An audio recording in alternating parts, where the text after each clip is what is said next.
ასე გავატარე.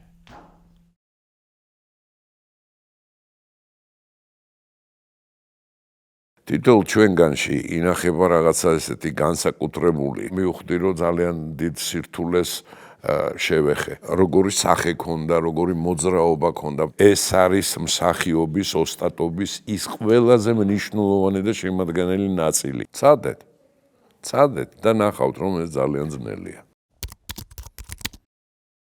რა არის მსახიობის პროფესია? მე თუ ვინმე დამისვავს ასეთ კითხვას, პასუხად შემიძლია მხოლოდ ერთი რამ თქვა, რომ ყველაზე კრებითი, ყველაზე მეტად ღრმა და სასწაულმოქმედი პროფესია ჩემი გადასახედიდან. და რომ არა ეს პროფესია, მე ალბათ სხვას მაინც ვერ ავირჩევდი, იმიტომ რომ ძალიან მიყვარს პედანტურად ნებისმიერ საქმიანობაში ღრმად ჩასვლა, ღრმად ფორიაქი და მე მივაგენი სწორედ ჩემს პროფესიაში ვგულისხმობ მსახიობობას აი ამ სიღრმეების შლას, ასე რომ მიმაჩნია, რომ ერთ-ერთი ყველაზე რთული, ყველაზე ძნელი ასაწევი, მაგრამ ძალიან საინტერესო და ღრმა პროფესია.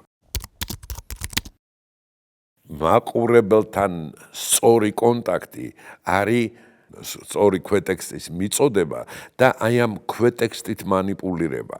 მე ვგულისხმობ, რომ მაყურებელმა უნდა ეს ქვეტექსტი ამოიკითხოს და თუ ესე ბრტყლად აჩვენებ ყველაფერს, მაშინ ეს არის უფრო კიდევ ერთხელ ვამბობ რა და არ ვაყნინებ არანაირად შესაძლებლობა ცირკის პრინციპი, როდესაც ჟონგლიორი აგდებს თავის რგოლს და ის არ უნდა გაუვარდეს. აი თუ მის უკან რაიმე იგულისხმება, რომელიც მაყურებელმა ორგანულად შეიძლება ამოიკითხოს ამა თუ იმ ქცევაში, რატომ იქცევა ეს პერსონაჟი ასე, რატომ დადის ასე. ეს არის თეატრის ის აუცილებელი ატრიბუტი, რომლითაც ითხოვება ის არანორმალურად საინტერესო ფერიული სამყარო, რასაც თეატრი ქვია. პირველ რიგში მინდა ვთქვა, რომ მსახიობის ყველაზე დიდი საგანძური და ყველაზე დიდი სიმდიდრე არის დაკვირვება. ამას თავიდან მე არ ვაქცევდი ყურადღებას, როდესაც ქალბატონი ლილი იოსელიანი სულ გამუდმებით მთხოვდა ამას, ნაკლებ ყურადღებას უთმობდი და შემდეგ ყველა ფეხის ნაბიჯზე ვხვდებოდი, რომ ეს იყო ის ყველაზე დიდი სიმდიდრე, რომელიც მსახიობს შეიძლება გააჩნდეს, რომელიც მთელი თავისი ცხოვრების მანძილზე, ანუ სცენაზე ცხოვრების მანძილზე სულ გამოადგება იმ ხრივ რომ ეს დაკვირვება არის მისი ასე ვთქვათ წარმოსახვასთან ურთიერთობის ყველაზე დიდი სეგმენტი. შესაძლოა და შეგრძნებები ეგ ყველაზე მნიშვნელოვანია. თითოეულ ჩვენგანში ინახება რაღაცა ესეთი განსაკუთრებული სათავსო სადღაც აქ თავში, რომელიც აი ამ ფსიქოემოციურ მდგომარეობას ყოველთვის ინახავს. მთავარია მსახიობმა შეძლოს აი სწორედ იმ ემოციის ამოღება იმ სათავსოდან და თავის თავში, იმ წუთში, იმ დროს თავის ფიზიკაში გადმოიტანოს. ახლა ცოტა რთულად ვამბობ, მაგრამ პირობითად ნებისმიერი შეგრძნება, რომელიც შენი ცნობიერი ასაკიდან მოდის დღევანდელ დღემდე, ყველა შეხება კარგთან, ცუდთან, საშუალოსთან, ყველა შეგრძნება ინახება სწორედ აი ამ სათავსოში და აი ამ უჯრაში. მსახიობმა აუცილებლად უნდა შეძლოს ამ უჯრის გამოღება, იქიდან შესაბამისი მდგომარეობის ამოღება და იმ წუთში, იმ ეპიზოდში აი ამ შეგრძნების დაბრუნება. რას ნიშნავს ზღვის სანაპიროზე, ცხელ ქვიშაზე სიარული? ეს ხო ყველა ჩვენგანს განუცდია და გარკვეულ მდგომარეობას გიქმნის. შესაბამისად, ეს შენახულია სადღაც იქ ამ ასე ვთქვათ სათავსოში დავარქვათ პირობითად ასე და იმ მსახიობმა უნდა შეძლოს სწორედ ახალ მოვლენათა რიგში აი ის ემოციური შეგრძნება ამოწიოს და შეეცადოს თანხმედრაში მოიყვანოს არსებულ მდგომარეობასთან. შესაძლოა ამ ხალიჩაზე დადიოდე, მაგრამ შეგრძნება ჰქონდეს ამის. ეს მხოლოდ გამოცდილებებია, რომელიც შენი ცხოვრების მანძილზე ყოველ წამს სადღაც აი გაუცნობიერებელ უჯრაში ინახება.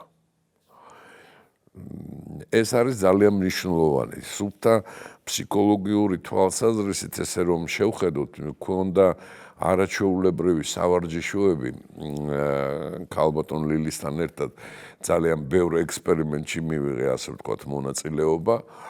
თავიდან ძალიან მიკვირდა სიმართლე გითხრათ, იმიტომ რომ რაღაც უფრო რომანტიული მეგონა საკუთარი პროფესია, უფრო ესეთი ამაღლებული, რომ პოეზიას უნდა შევხებოდი, რაღაც გმირები მეთამაშა და ასე შემდეგ და ასე ღრმად არ ჩავდიოდი, მაგრამ როდესაც მოხდა ასე, რომ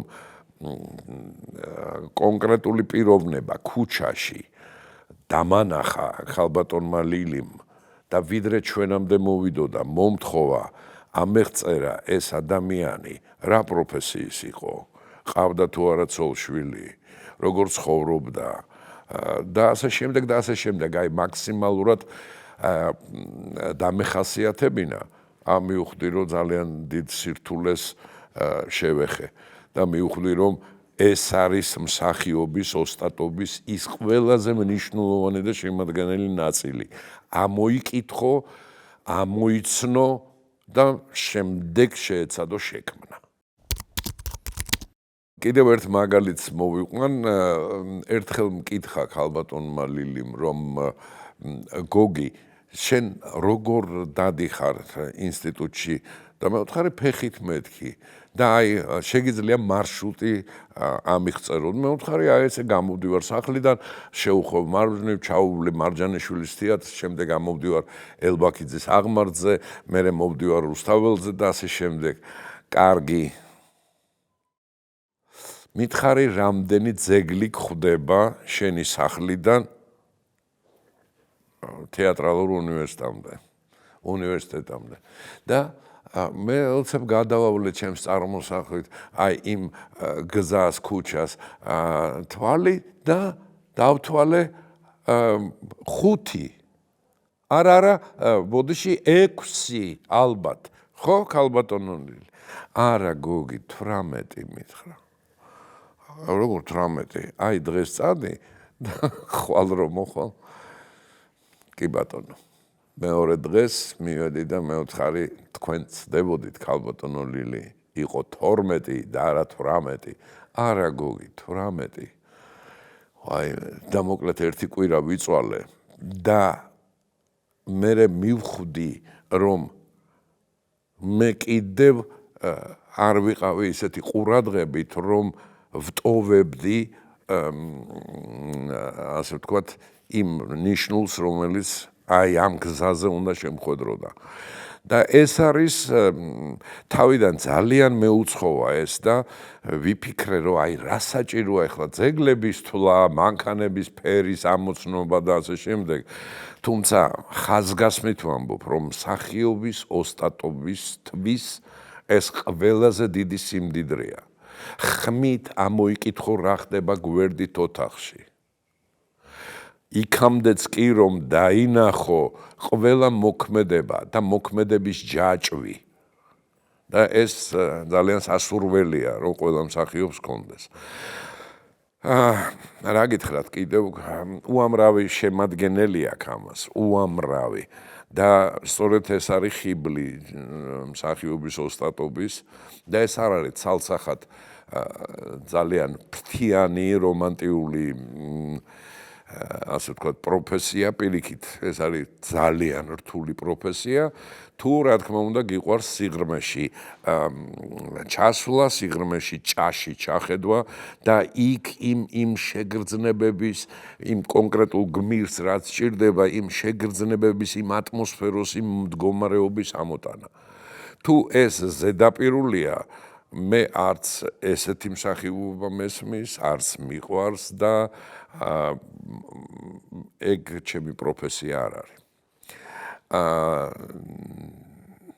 რაც შეეხება გმირის თხზვას ყველა ადამიანი აი რამდენი ადამიანი შეგვედრია ჩვენი ცხოვრების მანძილზე არის განსაკუთრებული ფენომენი თავისი ხასიათით, თავისი თვისებებით, თავისი ემოციური მდგომარეობით და ასე შემდეგ და ასე შემდეგ. აი მთავარია, როდესაც პერსონაჟზე ფიქრობ ამა თუ იმ პერსონაჟზე და თხზავ აი ყველა დამახსოვრებული კომპონენტი შეიძლება მოარგო ამ პერსონაჟს.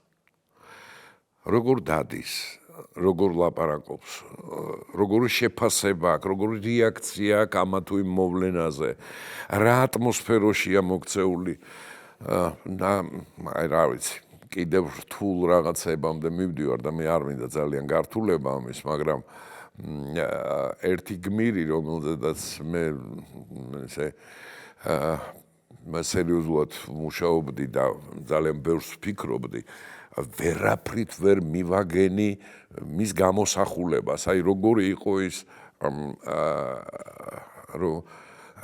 როგორი სახე ქონდა, როგორი მოძრაობა ქონდა, ვერ და გავიხსენე ჩემი მეგობრების ბაბუები და ჩამოუვარე ამ ჩემი მეგობრებს, ვისაც ვიცნობდი კარგად, გამოვართვი მათი ფოტოსურათები, დავიდე, ასე ვთქვათ, საგრემიოროში და მივხვდი ერთ რამეს, რომ ამისი ყური მომწონდა, ამის ცხვირი, იმის ულვაში და ამის თვალი.